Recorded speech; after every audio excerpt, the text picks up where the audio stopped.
Ameba dofo. Okanam sama. Yade animonyam. Ani slapa.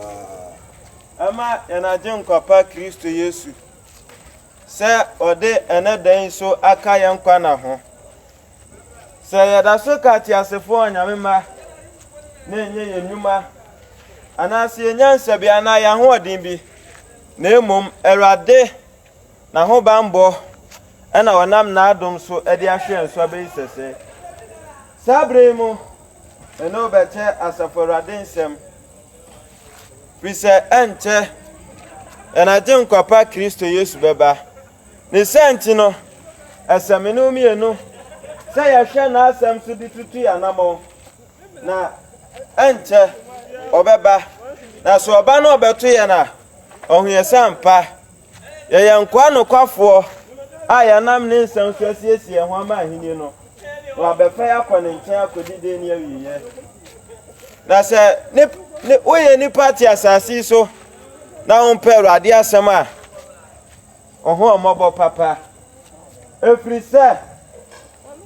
de wo se bi ho no anche wo be wo fri asasi so na wakogina Kristo Yesu atemu odwananim no wagina ne nsam so de bu atan ensam na wo ba asasi so abepo no eno so na obegina de bu atan me mompa ye ne anim komo ye de no nyama ye nkra so hwefo ne nso wa ye wonim de ye ma ye ebremu wasem ba friso be kasa kire na wonsem so ajedudu apese ojo me animra ye ho so se na ebe ye betunye tu anamo esefata wa Erade wasem na wo pia ye nso ye nsaka wa heni no yeda wasisu atie wa adom ensada wo Kristo Yesu demu amen. Nyame badofo ayeni nkomo na meka se oye ni party asasi so na wo ya wa dwen sa me de me mfa Erade asem nya adwuma oho amobo anana wo ti asasi so na wo se wo ye obi ana wo ti asasi so ana wo ne sa ho de wo ni pade anu ntidi opa wotimi ye tinya Erade na ebe kire wo de wo nya wasasi so waye niye na ka unu se ankwa na ekura wo na wo de ti asasi so bobra wo pe no ebre bi ba de eya ne de a wo de ma ono be sa age na de eya ne de na wo de nkwa ne ma ono obesa age nkwa na firi nsam na afei nkwa na wo de ma ono abraba wo be asasi so boye no wa hwe so de wakobia ye bi ti nyame badofo mesre obi otemenka se obeti Erade asem no watie ne ye present ye na je nkwapa Kristo Yesu bo na sade ni pesi bi wu fa no nyame ba e bia wachina bi na yewo enti na Erade ama na asem aduru nchen ne se obeti de asiesie ho ne mpo wo be fa mpo firimu a wanya gina bia pa bia gina wo Kristo Yesu atemo dwananim pepa chotie me pa na meba mesesane wo tie bia no amane nya wo se ene wo nkwa wo ahode ntide me pa bia meye enya wo pa na wo de ba asasi so no wa betena asasi so abobra wo pe obi ankaka nche Erade se Erade kobo wiase bi na poni eboni pa bi bram ono ana tena wo boss ne soro ne na asase owie ye no wo se no ma me moni pa mra asasi so na ne mama ya no wie asase ne so no nipa me enjoy na so nipa betena asasi so yesi enoba ye Erade abo nyina ye bedi tiemie pa asase Erade abo nipa se ye betena so enfrema Erade de ebo no nipa se ye be home bypass Erade asema wo ka kire ye nya ebo ne de nipa se ye nyai na me badofo enfa wo ne se ne wo tie atemo da homa nipa biara ekasa me ne wo nyina wo prakope na ye wati ne be kwa kogina Kristo Yesu atemo dwananim ti wa bisa ho sa brabo amebo no sa wakira bi mi wo anase Yesu pie pofrima enti manya gina bia pa bia gira wananim eya obi ase de me pa mitimi ye enti nya wo na be ka kira me se me nya adwamamo enya wo na be ka kira me se me nya ntarebo ne se ti de obi apɛ no ye na ensore da man ka wase yekɔ tie Erade asempa no so wura ho a asofo ne de adane adwadie ne atonton yo ne laventa yanka kwaje sam ntie nipa ama nipa nyai bone die na emom ya bone ya sa se nipa nsam de miedi bone Sha na Awurade na nkasa ntimi anye wa laventa na betimi ayo dey hon konkra ntimi anye wo ensutre chese na meba momi ama ya ni na ho na temo da na ben ye eye ni kwase ye wo mre eye ni pase o asase ne dia fe kura na ni giaba so eti ye bobrabo na gi ani na nipa ni mra ye ho so no dakro na wasaya ebe ni awie ye na dura asase na bisa wo say fa na obefa asasi no Awurade bedani abutu obesai no fa na obedani afa oti asasi so yenya ma onya ne ope ena nipa ti Awurade asem so ati o ya ho say yesom Awurade so nya Awurade bi ne yesom no ti Luke chapter 6 verse 46 Yesu be kan say adan na mo fra me Awurade na mo nya de mesia ya tete so adam ne ne yan wa ya ka o yes, sorry, I worship and praises. Besides, when I want to sign on the man, oh, Brego, I rather see you, Sir John to a Jennifer and him. Now, that's such a printer, such a wagon. Now, I know 12 penny pound quite heavy no. To me, pa, I for the hour, but collect your to and a tight, do so I would do a Wutiano. And no found quite heavy no. And tie the body in a jai, sir. To me, pa, I carry on in a jai, sanum. Na presa obebo abrabotene ne se ne be ya o wachi obenya gina bia pa bia gya Awurade anim mesini pa ho amabo ye ne nam ye di akaka bensem tese aya tese yenya no mo mfa wiase ne mo ne bo na sini pa kwada ne ho mobro mesi Awurade pa de o nyame o ne patimi di akaka bensem at the end of the day no akoda wakwada ono a tese oda hono na obeti ayedai na me madofo mesire wati owo da ye nyina ye nim asami no mi anu say ye satira ya dene efri say Yesu Kristo maye tosum yenu na ben akra hu aboni mo oni abi na anum sa wan satira na wawu no oni abi na abodwa maya wan satira na adwena wawu kono bisa hu say fa no okọ Temi pa fa no wako eti wusu be wo aboni matoa no se nipa ni mboni akatua on akaya ma boni de nya ye dada sanka nipa ni ma ahotra ne asotwe a ne boyefo fam won wati a ankobi karade asema nke ebumfu no but essence yenya ya adwene yenya hunu boni sunsunsanso nti aya nsa boni na ye di ne edinya hoto na meba asasi so ahoto wawie yo asasi so ahoto wawie ya udi boni se na unya ahoto a ube wafrimo na wokai uwati owati akatua na nyame ma ni awie yo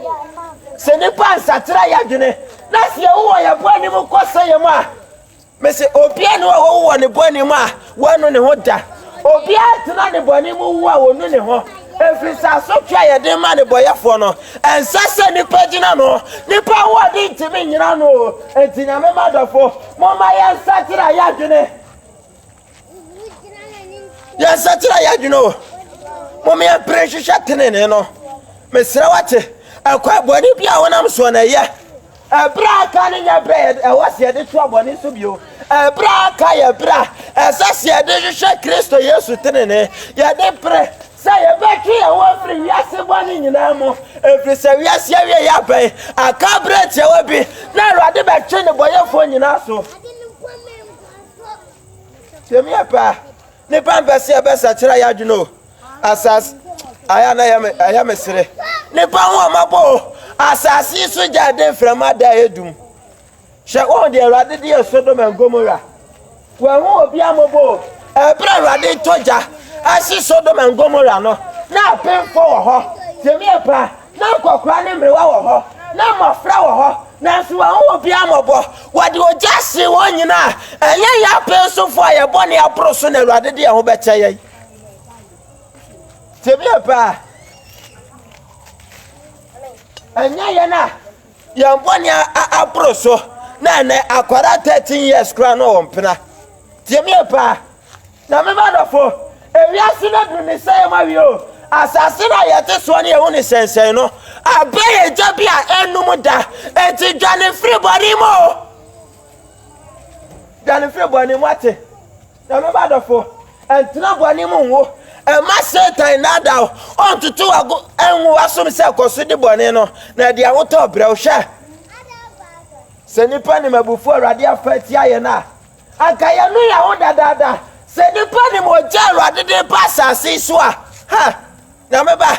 ka dia o keka no ntra on keka o ka wasa tira wadwe dadada na su nipa nim yenim asofo ayete ona asenso a esase waka no kra nsam ne kire yen ma ye dwane free boni mo ji yankra nkwa ne so na ada na ato won na ene oba besie timi sia trousers di rasori dem tie mi e pa o na asofo ati won kika hwe entare boni se ti wade ana asa Awurade asori fiema mo ka sam be fa mo wadi on mo da mo ntwa Awurade ba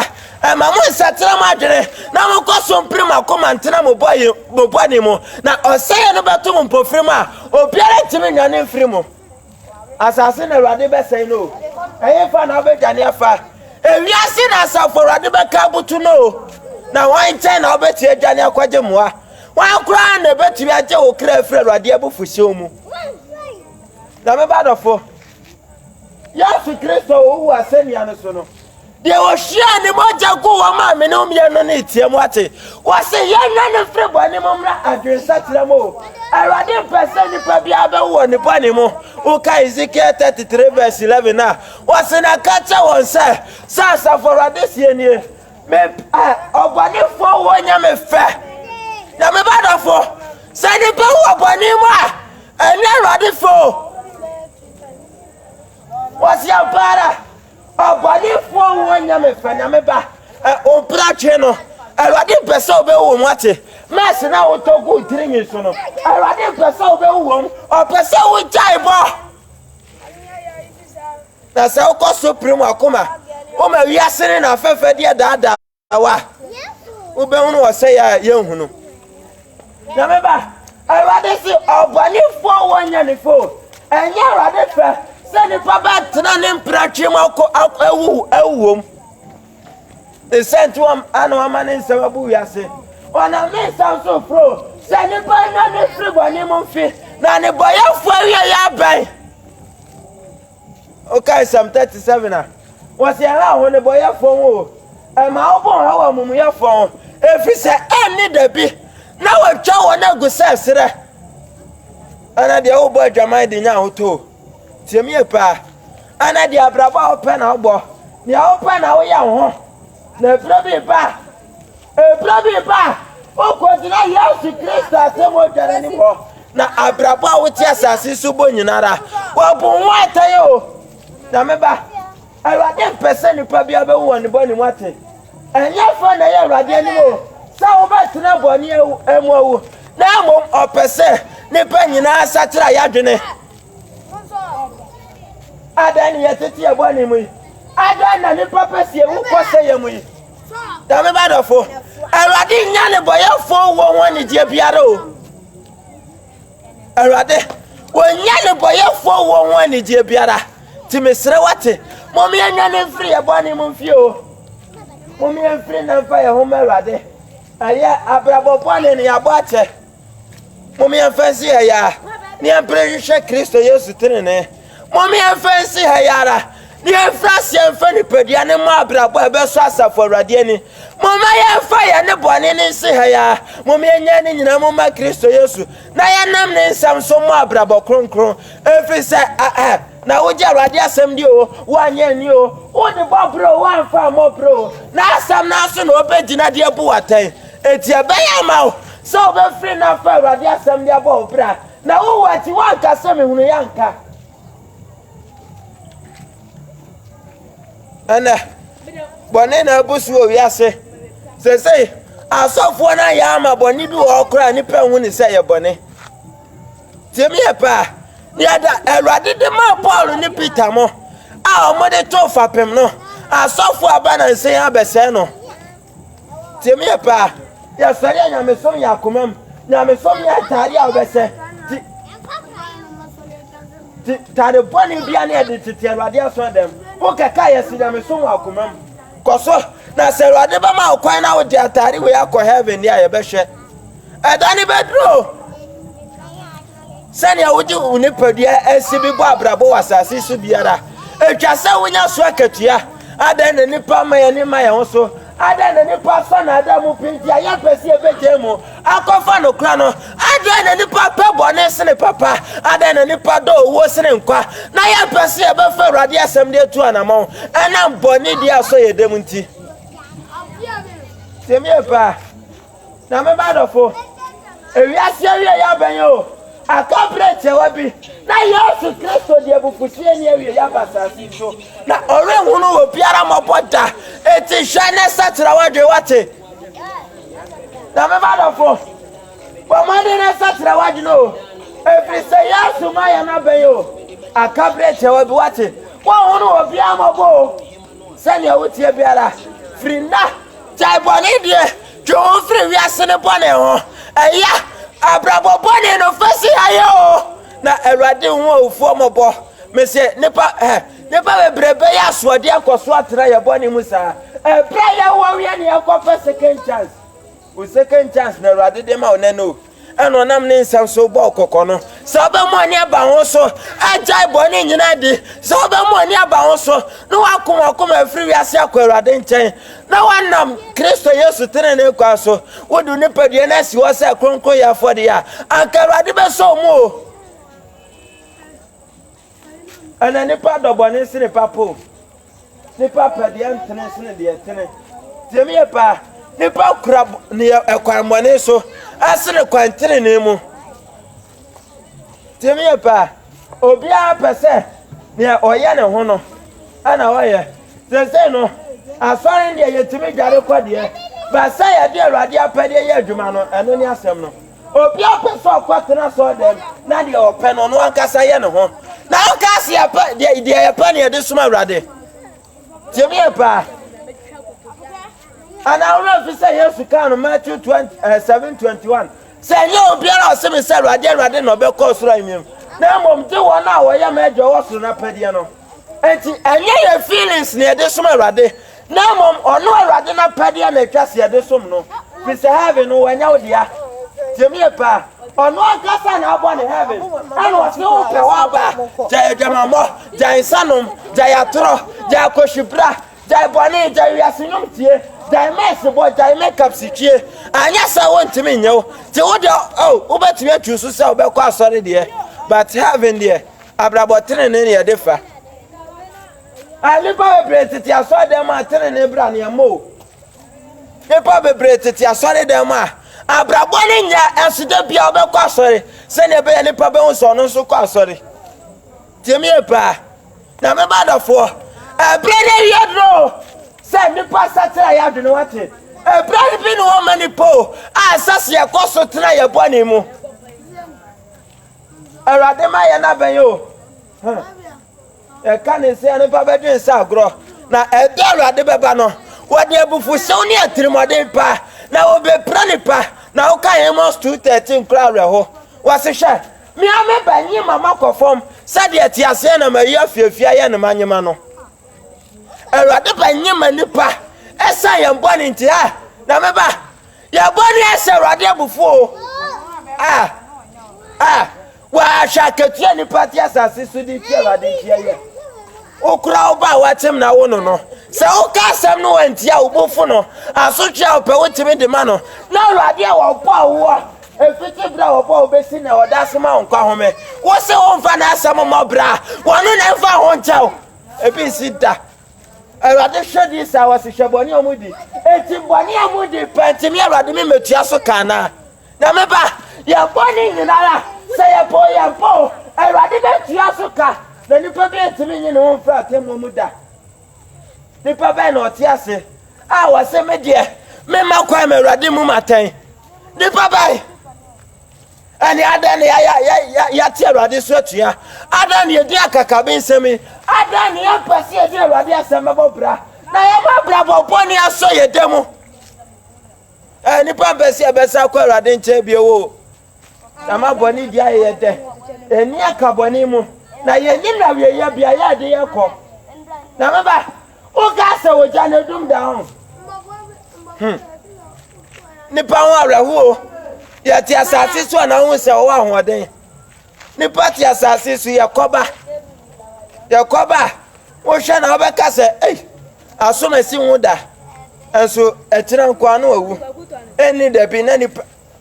na meba woni hwe wate ebe ya ma so obesa tira wadwene o de wa weke bra wo bra wasase so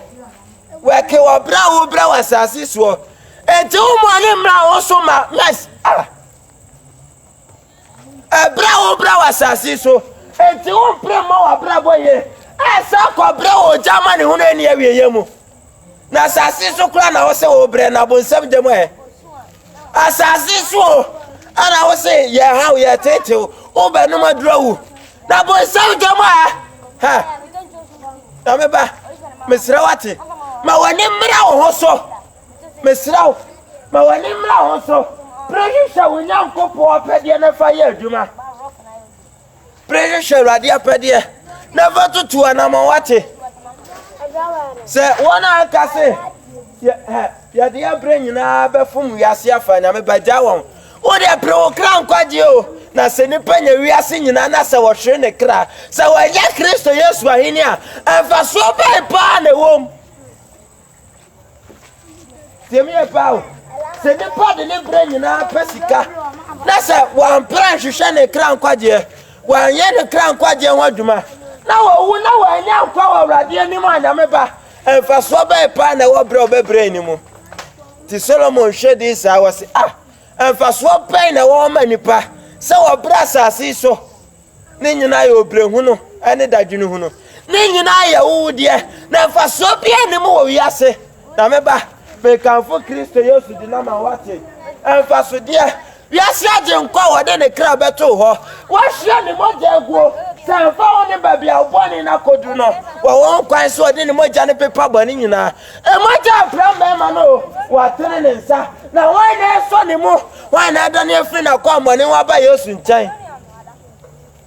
na me ma dofo se ne Awurade atwentwan na bofu ase no anya sada o se ne Awurade nam na adom so afra ya ba ne nchan no o ka Revelation 3:20 na wase me gina pono na me bomo na kai unu se Awurade momu nkosi da ebre be ba ehumo problem be so anane nkwaje da no anane adombre no wate anane ehumo problem no wasa tira wadene na Awurade de upo na echewo na upo abrabo tire ne nya na henie ni mo hyan na se ni pa mu Awurade ado ya o peso nam so di ye ni akoso tena ye bone ni akomade nyema ye be wonu wase ye ni awieye na me ba dofo mesere wate ante wiase ne be sei wiase ne de opo umpo Awurade be sei no wode eja enum da ebe sei no kura ti mesere pressure shetra bia pa bi ma okra ba madi so betwo every wiase bone so nyina mo mesere preo ja bone de wate bone nye asase so na hu ni say ya mesere owo chi bone nya kura bone se ne patra asase so amanani amana wo so na wo wo ni bone ma obi anu ni hu se ne pa bia wo ne bone mu kwa asamado ni ne ho fri se asotwe ne boyefo famu no na me badafo emfatase edema ni po na su ni password nti say am pese ye de Awurade asem be bo brenti say ati Awurade so tia wa hwa ketu ye de tu Awurade nti ye tie me pa say Awurade enam na umo broso aboye na ye de ya bra bobo ni say Awurade ebufu nti ye wo na wo ye ni pa kra no opra na wo yonko ba efa pra ya pra wati a obofu no wo si wo di atem na Awurade abo se ni suban ne nseso na ebisikala Awurade de ama memempe ni akoto nko apoye ni padia no tese Awurade jimi so oboye tuntum na asafrade ba beto ma mo sori amututo nwi de to mutirinwi so tese enwi na Awurade de ma manya papa Awurade ne so obowu so ka no Genesis 1:31 said the oboy nyina ohunu say ye wona wonim de ye kwaso tiatia kwaso fa oni e bone se Awurade abufuo na Awurade ba beto nipa mo ka se Awurade de nipa wo beta ye bone ayedi ensikrada na Sodom and Gomorrah kra wan fa nche wo ma na enye ya peso se no wa bra ne kra no wa huni pa mabo no odi suyire be pepa mlatofo a enye ya na Awurade de abo ne be tsaye abra ya nye ya de se ye satira na mom ye wuwom entimesraw o be satira na temi pa ha o a cho pa bi pa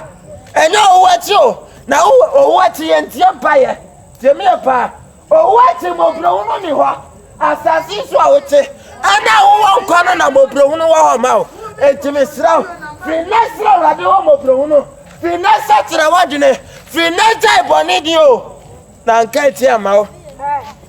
ne party asasi so dia yes Awurade asem so dia den ana men satare you ana me moduku mesi kwa mama mobi ana mama ntweme caps koso ye open ya go on wasi wade nkwane owo na asi wanim ti sa wo se Awurade asem so dia ya odi akoso na eda obewo na be se ye sa Awurade asem so dia afuo apo ni pa bi asasi so dia yes Awurade mra ya de dodo ana mudi nyame soma tetere mo ho ana ye sha trouser ana ye sha skinny ye sha leggings ana ye sha ntade ntiantia ana ye nyese ana ye nomsa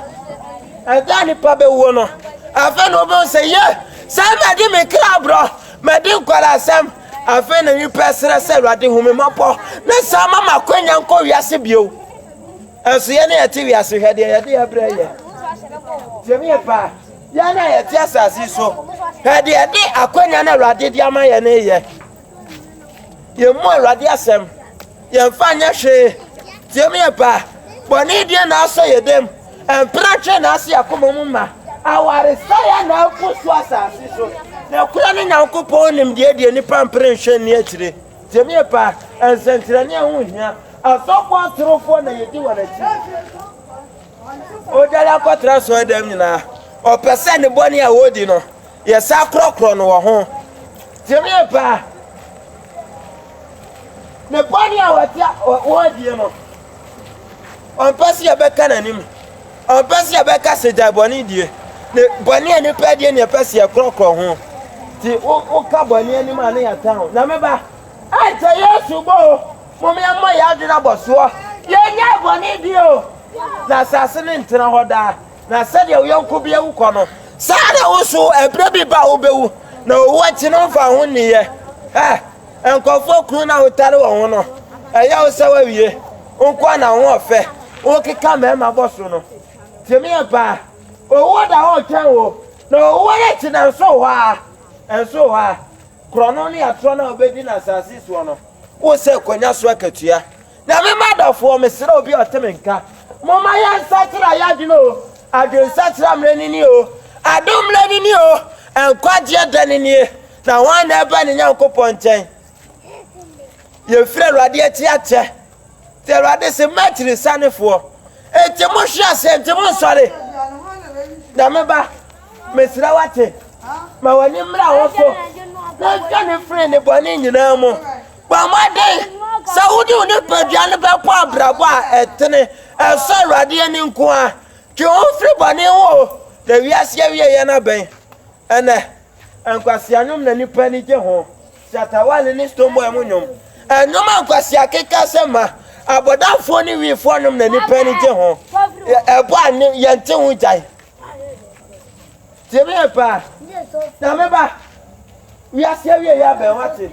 o kan 1 John 2:15 a wase mo no wiase o na nema o wiase na so obi do wiase a na jani do ni mu na de wo wiase nyina ona makono ni eni wakono ni asetuna wa a enfra jano na emo mefiri wiase na wiase ni na kono otwam na de wo ya de Nyankopon pe ne betena oda na meba manenya wade hia so be frinda atai boni die obetwe wa fu akwa amone so na waya ade Awurade pe wa bo abrabo eso Awurade ani na awieye ese okraye ni awaso no manenti asema Awurade ka te wiase ya bompa ya de no nyama o so akasa tere ye dombo aye sene be ye benya hode ade afie mbo ni su nyina mu ama ya akoya tene na de eche no pia wa fa ye nwa mane hunu